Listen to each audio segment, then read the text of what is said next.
What's up, guys? Welcome back. I'm Elliot Delp, and today we'll be doing a review on the Truglo Red Dot. So this will probably be a pretty quick review because there's not much to it, but I still want to get my opinion out there and talk about this little red dot sight. It's pretty entry level, so it'd be a good alternative instead of buying the expensive Vortex or maybe an aim point or something higher end. I think this goes for about $40 or $50, and you can pick it up pretty much everywhere.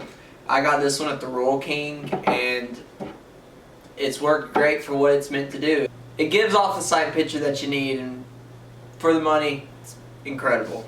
So let's get a closer look at the red dot. So as you can see, we have the Truglo Red Dot right here in front of us, and it's fairly big and bulky in comparison to another red dot. I don't really have any others, so I can't really give you that good of a size comparison, but I still feel like it's pretty bulky. If you go and pick one up in the store and walk it over to the gun counter and compare it to a smaller one, you'll notice a pretty big size difference. So there's multiple things about this that are pretty interesting. It gives you two different color options. Let's see if I can get it to focus. It doesn't want to do that. Well, right there. So you can go red, and you can also go green, as you can see.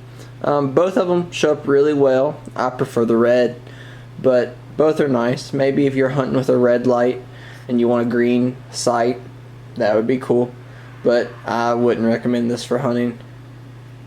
It's just not really the correct tool for the job. I mean, it could do it, but likely not. Right here is where you sight it in. So it's fairly easy to do. See, that way is prompting you to turn it left if you need to go left. You just do it with a flathead screwdriver, so that's pretty easy. Battery life's pretty good on it. I've never had to change the battery, but I've also had to change the battery because I've left it on. So maybe it's not that great. Alright guys, so as you can see, there's the red dot when you look down. It's a pretty decent sized little dot. I believe it's 4 MOA, but don't quote me on that. I don't think it's too overwhelmingly big, but it could definitely be smaller. That's on a 5 setting. Let me tone it down to a 1. There's the 1. You can't hardly see that. There's the 2. There's a 3, 4, and 5. And then when we switch over to green, there's the first green, second, third, fourth, fifth is pretty bright. So that's pretty neat.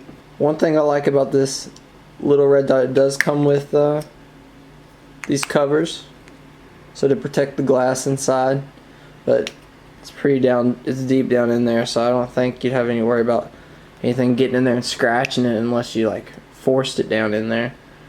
But yeah, so let's show how this mounts to a gun. So let's mount this optic to a gun. So right here I have my 5.56 on my Diamondback, and you just loosen these screws until they fit over top of the rail. I mean, they go down pretty easily, and then you need an Allen wrench to completely lock them down. This is what it looks like after it's all said and done. It looks pretty good.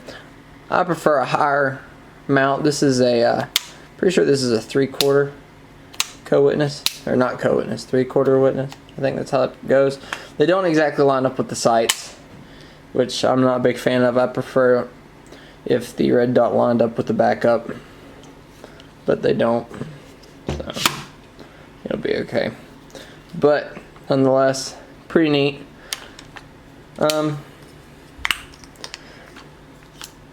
So that about does it for the change of angle on this review. Let's go back to the table and give some final thoughts about it. So, in conclusion, I think it's a pretty neat little red dot for the price. I did make a mistake earlier, and I did call it a 4 MOA. It's actually 5 MOA, and you can pick this neat little entry-level optic up on Amazon for 50 bucks. The link will be in the description. I'd really appreciate it if you go check it out. It's really neat. If you're just looking for something to play with, I'd definitely give it a 10 out of 10. I've shot it quite a few times on my 5.56 and I haven't had any problems with it. I've never had the sights go bad or get off balance or whatever could go wrong on a red dot. I've never had it happen. I've also not put this through a lot of trouble. So I mean, if you're just a casual shooter, it'd definitely be something for you. But other than that, I think we're going to call it. Thank you guys for watching. Please subscribe, like, comment. Tell me if you've ever used this. Tell me if you've ever had any luck with it. And remember, take someone outdoors, and I'll see y'all next time.